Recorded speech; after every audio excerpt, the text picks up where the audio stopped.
Hey everyone, welcome back to On Purpose, the #1 health podcast in the world. Thanks to each and every single one of you who come back every week to listen, learn, and grow. I'm so proud of the amazing community that we've developed over the last 2 years. And I appreciate all your reviews, all your comments on Instagram, and everything that you share with your friends and family. Now, today's guest is someone who was actually on my original list that I wanted to interview when I first launched the podcast 2 years ago. I've been a big fan of hers throughout her whole career and all the different transitions that she's been through. I'm speaking about none other than Jessica Alba. Jessica, thank you so much for joining the podcast today and for doing this with me. I'm genuinely so happy to be with you. Thank you for having me. It's an honor to be here. Well, yeah, I know it's been a tough 12 months, and I wanted to start by just saying, I hope that you're well. I hope your family's well. I know that your family struggled with COVID quite a lot at this time, and, I'm sending my best wishes and my love, and just wanted to make sure everyone's okay. And would you be kind enough to share with us how you and your family have been able to cope through this very difficult time and having so many people being affected? I basically got it from being in a small juice shop. And there was one other person in there that was sick, obviously. And so that's how I got it. And I was one of those fortunate cases where it wasn't, severe symptoms. And it, truly isolating and being careful and wearing a mask really does keep other people safe. And even in my own home, that was the case. You have to wear a mask around, especially elderly people, and you just have to be safe, and you just have to get vaccinated. So it's not worth it, I can say, just based off of what happened to my family. It's just not worth it. And if you can get vaccinated, I highly recommend it, just to in any way keep yourself from getting as sick as people did in my family. Yeah, well, we're sending our prayers and love to you, Jessica, and everyone in your family, and everyone Thank you. Who's listening and watching who also lost someone during this time. And, I've shared some of my stories on the podcast of people that I lost as well. So thank you for sharing that really important message, Jessica, as well from your experience. You've played so many roles in your life. You're an actor, you're an entrepreneur, you're a mother, you're a family person. You play so many roles. What I'm interested in is which one of these roles has created the greatest growth and development in your life? Which role has had the biggest impact on you as an individual, Jessica? I would say all of it, right? Every stage of my life, I feel like I've always had, I think you have to have the mindset or the mental for, wanting to evolve and wanting to get better. And I think I was just born with that, right? And I also was pretty early on, I had a consciousness about purpose and this feeling that, we're all here for a reason. Life is precious, and at any moment, right, it can go, or you're here. And so what are you going to do with the life that you're given the opportunity to live? So as far back as I had any sort of real understanding of myself and a consciousness, I felt like I had a purpose. I didn't know what it was. I came from very simple, humble, family, and what I've done in my life and what I've achieved was in no way, shape, or form given to me, handed to me. I mean, I think if anything, there was nothing but blocks and challenges and walls and reasons why I shouldn't dream or even have the audacity to think that I could become anything. Every stage of every piece of my life, I feel like I'm always looking to be better and do better. So when I actually got the opportunity to be an actress at the age of 12, and I started working on a regular basis, I would, I prayed a lot, whether it's God or spirit or whatever it is that people pray to. I felt like if I could just channel, I want to do good. I know I'm here to do good. I'm not sure what that end goal is, but I promise that if I get any breakthrough, I will do good with my success. And I always attributed success with being able to do good. And then when I became a mom, that really my sense of self, and I would say my insecurities as a person over silly things really sort of kept me, I think, from fully realizing my potential before I became a mom. But when I became a mom, those insecurities sort of went away. And I think it unlocked a piece. And then having a successful business also unlocked another piece. For me, that is such a beautiful foundation to start anything from, because it's so open. I think often we start thinking that a purpose is something specific and it's dialed in and it's focused and there's a clear goal. And often that can actually take us away from that innocence and that joy and that impact. Where do you think that came from for you? Was it your parenting? Was it something you experienced as a child? Where did that intention to do something good come from, and that desire to have a positive impact come from? I think because it was such a struggle and so hard for my parents. They were young when they had me, and every day was a very kind of tumultuous environment, just because they were in survival mode every day, struggling to get by. And they also didn't have necessarily the maturity or the tools to have context. So it's like they were just kind of like grabbing at anything, right? And they were constantly sort of like getting in their own way, or it was just a lot. And their relationship is very much like they love to fight and make up, fight and make up, fight and make up. And that's their dynamic, right? It was confusing for me as a kid, because I didn't know that was their dynamic, and I also didn't know that, like, I think I just wanted peace, and I wanted security, and I wanted a sense of financial security. To me meant that you could then have peace and not be so stressed out. And so I think that to me was like, how are some people born into families where it's not like this, and others are, and then given just, I can't do anything about the circumstance I was born into, how can I sort of like change that narrative or create the life that I felt I wanted to live. And I think in the process of wanting a different way to operate, right? I also knew that, like, my parents in a lot of ways were just sort of like products of certain systems. When you have to support a family, how can you sort of like get ahead? And they were learning as they were going. It's sort of like flying the plane and fixing it at the same time. And so, they did the best they could. And, I have a lot of, it wasn't until I became a parent, I think, that I really understood how difficult it was for them. Just being so young and not necessarily having the tools and not having, a setup, right, to thrive. Yeah, no, I couldn't agree with you more. We did a podcast last year, and it was called The 6 Reasons You Need to Develop the Emotional Skills Your Parents Didn't Have a Chance to Develop.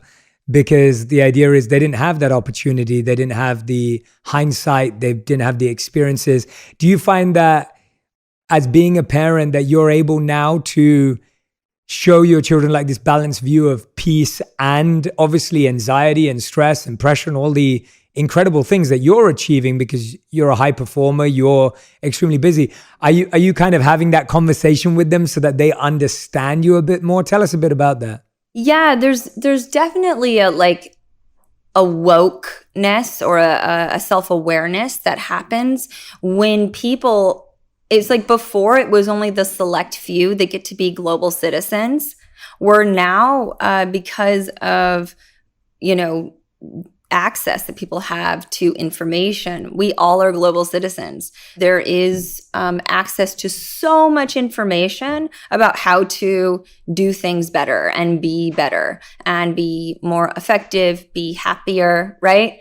And so, like this podcast, right? There wasn't this podcast when my parents were, young. We live now in a culture where so much of the stuff that just wasn't sort of serving humanity has been broken down. And there's this generation that's sort of thinking through, like, I guess sort of like, yes, we built these civilizations based off of like necessity, a lot of these things that are power and ego driven, right? But now we're in a place where it's more about compassion, mindfulness, right? Openness. And that's how we're going to thrive and continue to thrive as a human race.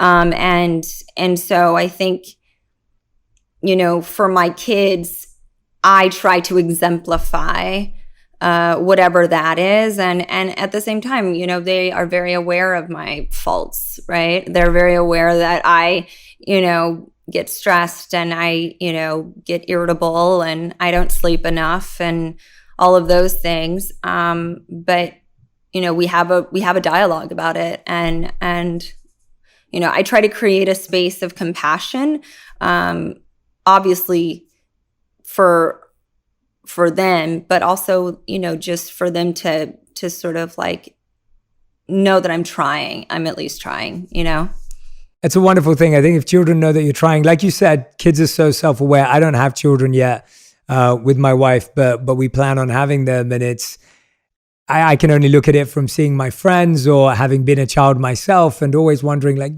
kids are so aware, but if you make them a part of the dialogue and they feel like you're honest with them and everything that you just mentioned, I think that creates it creates a healthier, honest space and an open space rather than an unhealthy environment where there seems to be too much hierarchy or too much control or too much limitation. You said creating an environment of compassion. I think, for children to grow up in an environment where they can be compassionate on themselves too, I think that is that's such a brilliant energy to grow up around.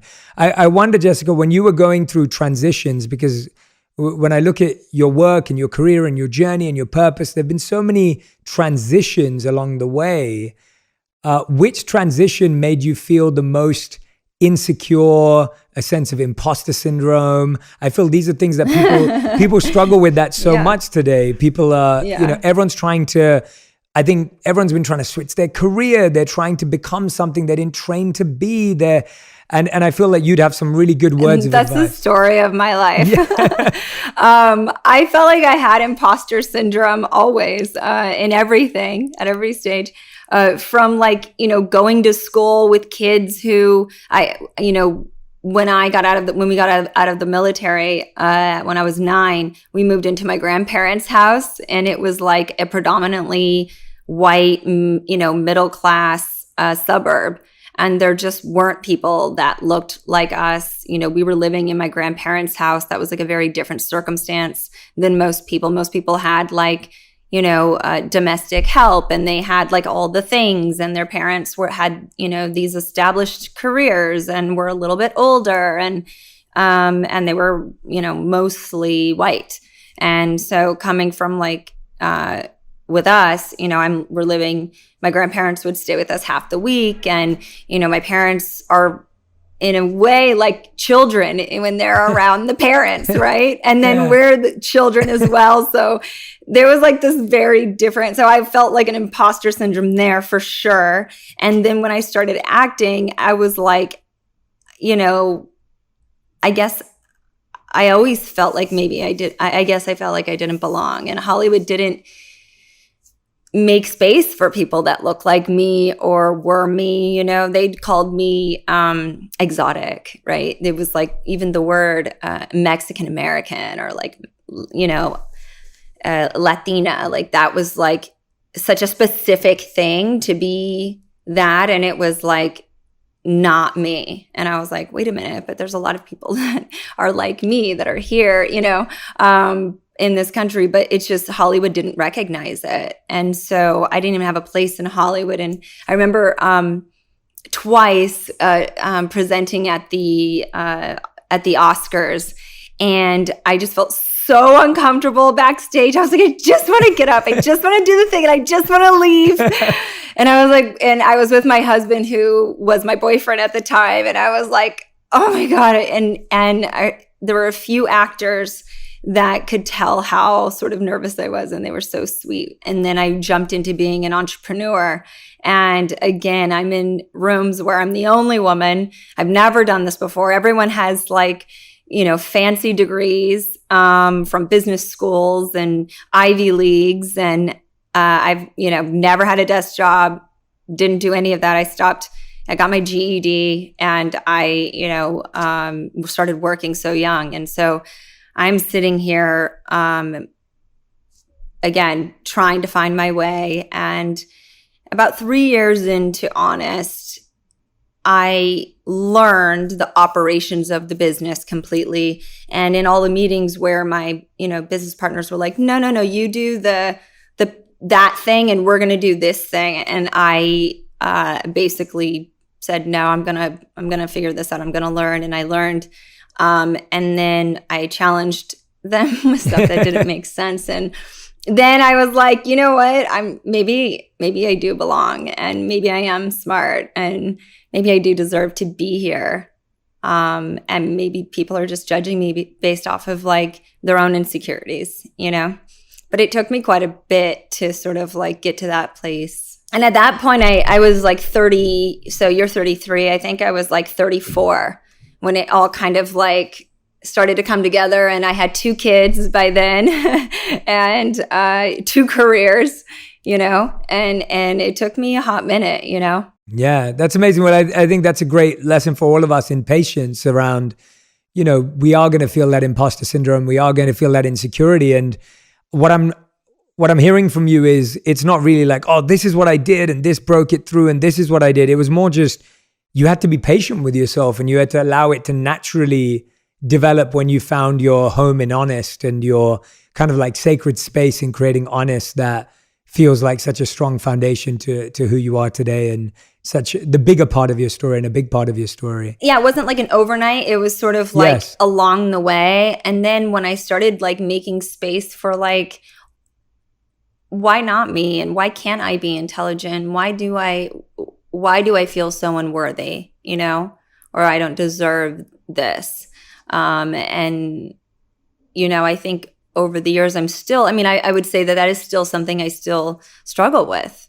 When you don't see yourself in positions of power, in even in entertainment, the way that you see women and you see people of color portrayed, that's how you're going to see yourself in a way, in a lot of ways. And that's also more importantly how other people will see you.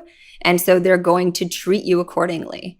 And you just kind of have to break through. Yeah. And I guess that's what you're saying, that confidence is just built on not thinking about what everyone else is saying or thinking or believing. That's literally the only thing that breaks you through. Yeah. Because they're just products of their own stuff. Yeah. Right? Yeah. Everyone's living in their own echo chambers and their own ceilings and their own. Yeah, absolutely. Absolutely.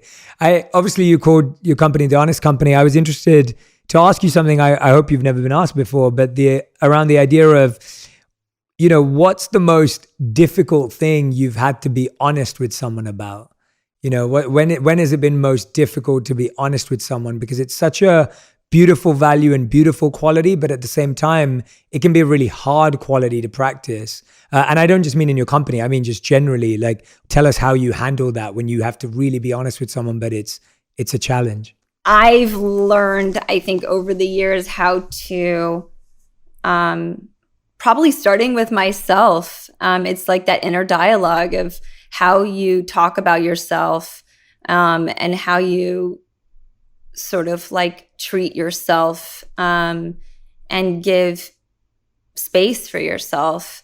And when I started speaking honestly to myself and being real with myself in a kind way, it helped then me do that with everyone around me, right? But when my inner dialogue is so like boom, boom, boom, like harsh, then that's the way the honesty comes out, right? With the way that I communicate and interact with other folks. It's a beautiful value, to be honest, but I think it can be, like you said, tough to take when it's delivered through the lens of harshness. What's been the most difficult thing about honesty? I mean, I don't know. I actually really love honesty. And for me, it's sort of the starting point to being able to then move forward.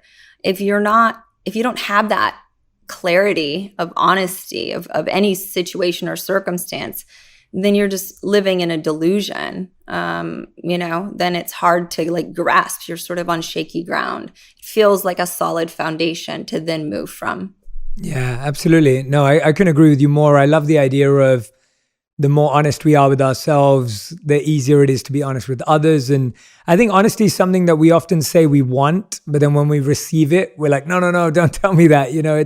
We kind of have this, like you said, the double-edged sword is a perfect way of describing it as a value and quality, because often people will say, oh, I wish people were more honest with me. I wish people would tell me the truth.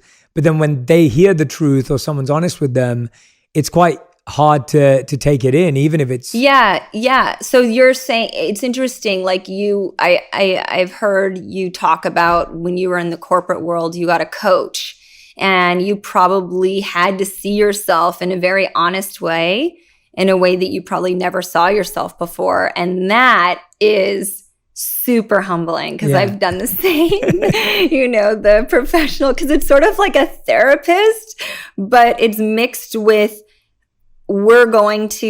therapy sometimes feels like it's an endless sort of winding road and This is like therapy with a goal. Coaching in the corporate world is definitely more forward facing. It's more building, it's more development, and it's taking you somewhere. And I've always been grateful to surround myself with coaches and experts and mentors in specific areas so that they can be honest with me with the area that they are knowledgeable in or have wisdom and experience in.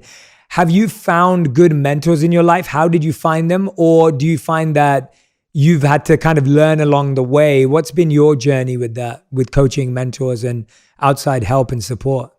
It's weird, like when I put the energy out there that I'm open to learn and I have like an awareness of like something that needs to be worked on, it's like the universe brings them in. They bring in the people or the circumstances or the relationships or the conversations, right? And it's not just one thing, it's sort of multiple things, right? It could be like a pattern that my daughter and I are having.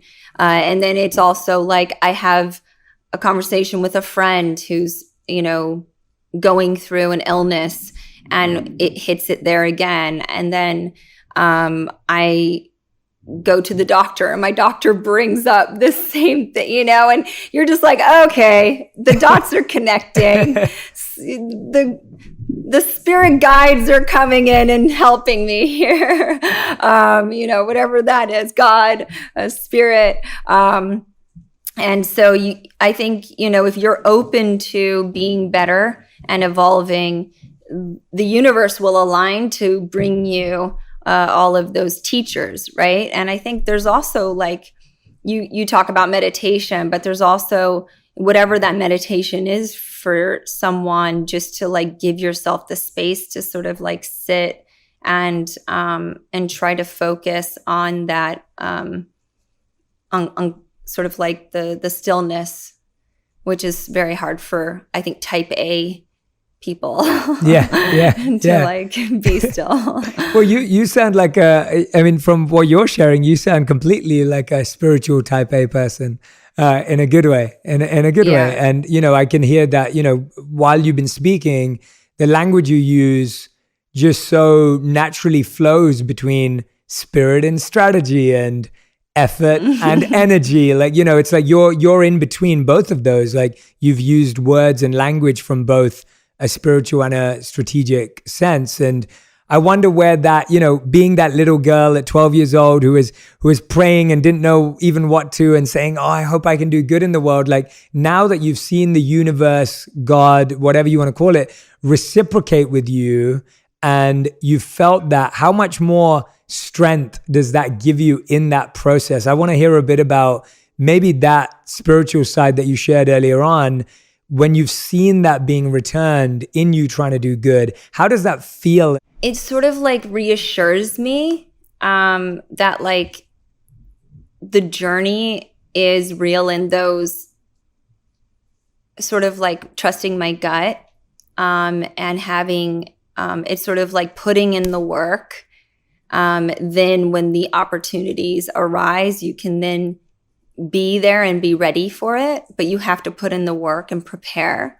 And so I think I was so focused on putting in the work, and I never knew. I was like, are the opportunities ever going to arise? Who knows?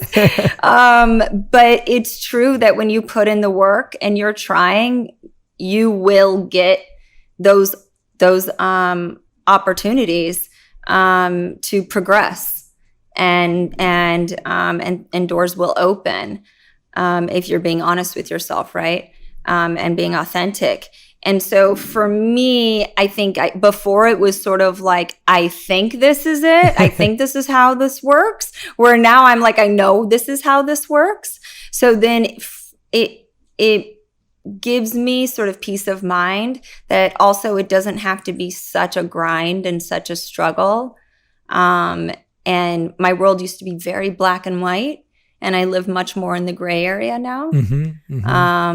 And where I was like all or nothing, I'm trying to be a bit more soft in my approach, and more of a warm hug than a strong punch, which is what I used to be. Do you think that's natural in like the journey of like building something to then having built something successful, of course? Do you think that's natural? Do you think that transition of that hard punch to that warm hug, as you said it, feels like a natural transition, and it kind of has to go in that order? Or do you feel not everyone has to do it that way? Is that... I don't think people have to do it that way. That was just my way, right? It's your life circumstance, right? And your fight or flight mode and your survival sort of instincts that is really sort of like how you cope or deal with things. I appreciate what got me here, but I know it's not going to take me to that next stage. And I don't think everyone's journey is the same. But I do think that anyone who seeks to be successful in life has to have relentless perseverance. As someone who's so energetically focused, as someone who's so present with yourself in what you're creating and the energy you want to put out, what do you think are some of the things that you want the people around you to gain from you, learn from you, whether it's your children, whether the people that work with you on a day-to-day basis? What are some of the exchanges and values that you're hoping that you can give out to people? I don't know. I feel like I'm not there yet. I actually, listening to you and you, let's put it this way. I feel uncomfortable even saying that I have fans. And I'm in entertainment, and that's like a normal, and I don't know, it just makes me feel like, wait, what? Being forward or progressive or thinking ahead of like, what is the impact that I want to have on people that are around me on the daily is maybe like my next thing to think about or process. Because I feel like, I don't know, I've been so focused on all of the other things. I think the thing that I do intuitively is I see people's potential and I see who they could be. And I think I'm learning how to deliver that when people are ready, because people aren't always ready for it, right? People aren't always like ready to or willing or wanting even to reach their full potential or to be their best self. But I see sort of like the shining bright light of someone's potential. And it's so clear to me when I see people that that's what I see in them. I see this other side of themselves, and I interface with them in that way. But that isn't always like what they're actually ready for. But I think I'm learning how to be a little bit more self-aware, to only talk to people about that when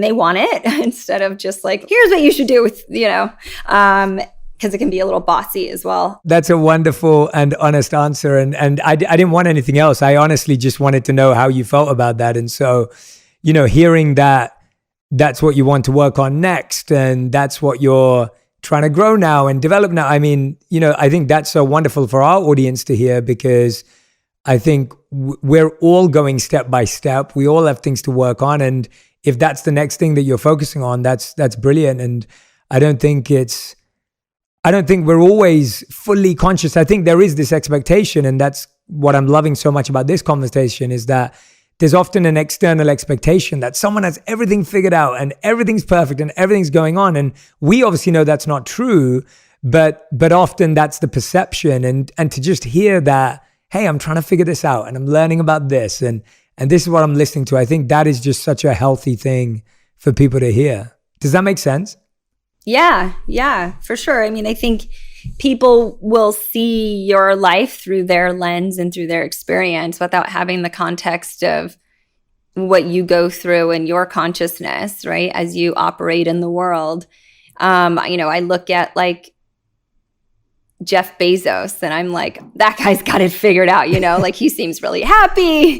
He's going to space. Or Richard Branson, and I'm like, they're so accomplished. They've like multiple times have gotten hit after hit after hit of like goodness and business. And they also are like, doing good with their platform, like it's like I don't know. And so for me, I guess, I could see how through my experience, I project onto others. And so I could see how that could happen. Yeah, I love hearing that, at every stage, we're all projecting onto someone else. And I'm sure, I don't know Jeff Bezos, but I'm guessing that you can do it in business. And then now you're looking at another industry and you're looking at an athlete or you're looking at an actor or a musician But he's also just like he feels like a very joyful person, just like a happy guy, And that's like, to me, I'm like, I love seeing happy people. I'm like, yes. I will let you know once we have him on the podcast. Definitely. I'll let you know. But tell me about, have you ever struggled with, or have you ever worked through perfectionism? I feel like being a perfectionist is something that happens in art. It happens in business. It happens as a CEO, as an entrepreneur. Tell us a bit about that, because I think my audience and community often ask me this, and I'd love to hear your opinion on this. It's, like I'm struggling with, being a perfectionist and getting things perfect and getting things right. Tell us about your journey with perfectionism. I am 100% a detail-oriented perfectionist, but I would say that oftentimes that's used as an excuse to not actually do anything, because you're constantly tweaking something before you just do it and commit. And my partner at Honest, my CEO, he dropped this really amazing nugget like early on, like a month into us working together, when he came on to be the CEO of Honest. And he was like, it's the 80-20 rule. Like it should be 80% there and, 20%, whatever, it's not right. It's not totally buttoned up, but you're going to learn so much once you put it out there, and you're going to have to sort of be malleable enough to sort of like tweak and change as you go from there. But you just have to like put it out there and try it. before you even really know, because you could be perfecting and all these details matter so much, but then you put it out there and you were putting all of your energy into the wrong thing, right? No one cares at the end of the day about all those things that you cared so much about. And so I think you should be a detail-oriented person, and you should have a point of view, and you should have like conviction about your point of view, because we're not robots, right? That's what matters. But at the end of the day, it can't hinder you from putting yourself out there or trying something or innovating, Yeah, absolutely. I think that's a great piece of advice, and hearing that early on, I'm sure made a big difference to your path and to your journey. And just a couple of seconds ago, you said you love happy people, and I was wondering what you think some habits that you've seen in the happy people that you've known, the people that you've met around you in your own life. What are some of the happy habits that you think happy people have, habits that you have? You seem happy from my perspective, and in this conversation, you've laughed a ton and smiled a ton, and you're not taking everything too seriously and allow yourself. So tell me a bit about what are the happiness habits that you think that you've practiced, and ones that you've seen even in the people around you that you admire and aspire for. Yeah, it's interesting. Like, to me, happiness is more like it looks like a glow, like an energy. It's more of like an energy, for me, association. Like, children are very, they're like these bubbles of light. They just sort of like, you can see these little like light auras. You can see their aura, just these like golden bright white lights of you can see that happiness, right? And you can feel when someone is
just like cool with themselves and just happy, and they emit this positive energy. We're all energy, right? That's science, right? We're all negative and positive energy, but if you are putting more positive, that's what's going to emit from you, your sort of energy field, right?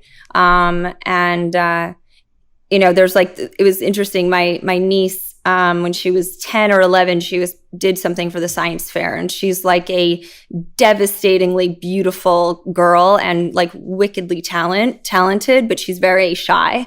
And she did this science experiment that she got into like some science fair, and she basically took two plants, and one plant she gave loving words to, and the other plant she said hateful words to. And in like a few days, the same plant treated the same way, with the same water, same light, everything. The one with the negative energy, or the negative words, it died. Like, it literally was like the soil dried up, it died, it was done. And the other one was like growing, like flourishing. And it's just so true that you emit this such positivity and love, right? So happiness to me looks like love and light. And I don't know, sometimes people are just quiet and you can see it. Yeah. I think you're right. And I love that. I love that she chose to do that experiment. That sounds That's amazing. What a wonderful experiment to do. And yeah, for like a little girl too, you know. Yeah, it's really such cool. such a special experiment, and to kind of get that proof so early on in life that energy is real and what we say to ourselves is real and what we say to others is real. You said earlier, and I love this answer that you gave when I asked you about, what energy do you want to give out to people, and you actually flipped it on its head, and it was a great answer. Is that you were like, well, actually, I just notice potential in people, and I was wondering, when you see someone who you see potential in, but they don't see potential in themselves, how do you respond to that? I'm sure you meet people like that all the time, where you see that. I used to be relentless about pushing people towards it, and they then built up a sort of defense with me because it was like they weren't ready for it. And so I've learned over the years to maybe keep it to myself and kind of like nudge people and more like ask questions and let them come to it themselves. Cause like the more they feel like it was their idea and you just sort of like serve up the prompts for them to sort of think about it and reflect on it. And they're either going to bite and be into it or they're not.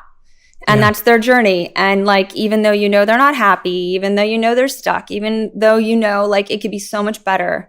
But if that's their life choice, you kind of have to also respect the journey, Yeah, definitely. You've said a few times, another pattern that I'm hearing is, and I really appreciate it, is your approach to like just not forcing people to change or not judging someone or not making someone feel like you're preaching to them or teaching them or coaching them. Like I can see that from your approach, that's not how you think about it. And you really want people to come to things at their own time and in their own pace, and even in their own way, that it's their idea, as you just said.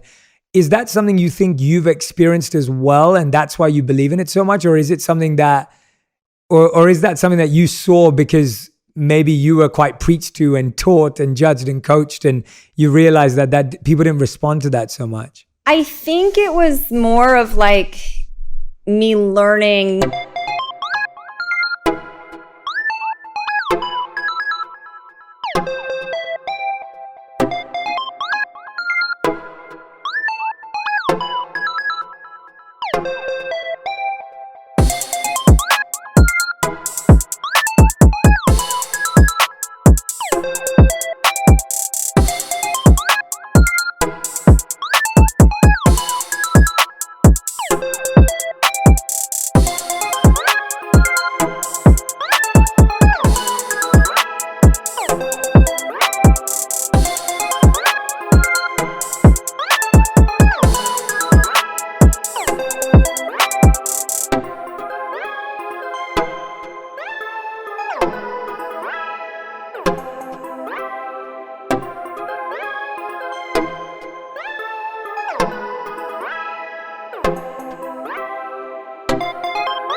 How people, like I was like, who are the people who I've seen potential in and they've like they break through and they actually like move in that direction. And then I see potential in others and they're like, no. And so I guess it's just being mindful of maybe it's my kids.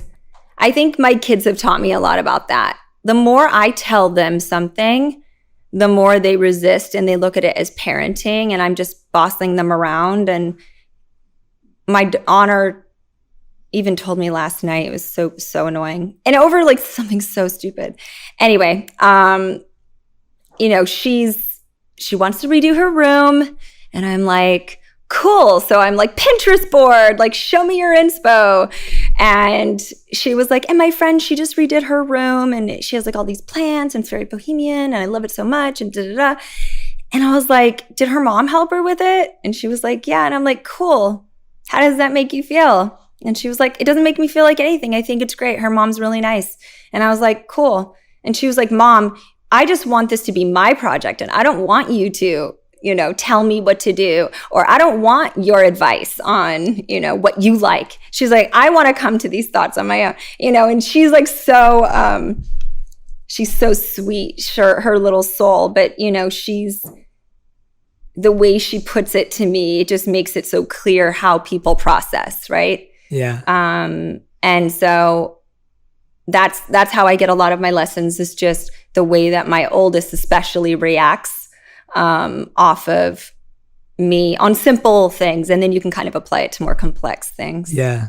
Yeah, definitely. I love that example. I think it's amazing. I think that's partly why whenever I talk about children, I'm like, yeah, you've got to be ready to, whenever I think about having kids, I'm always saying to myself, I've got to be ready to be humbled and taught and coached by them and have to learn by them. Yeah. And if I'm not ready for that, then it's not the right time yet.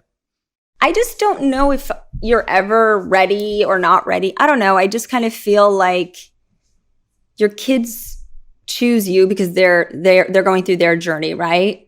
And your souls sort of like choose each other in a way at the right time.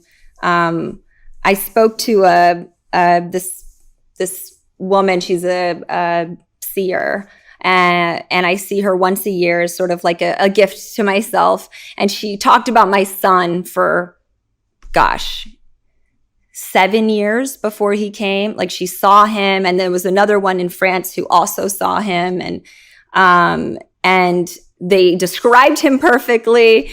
And they're like, it's not the right time. Like, he's going to come at this time, and this is the dynamic of your relationship with your husband and then your other two, and that's when he's going to come in.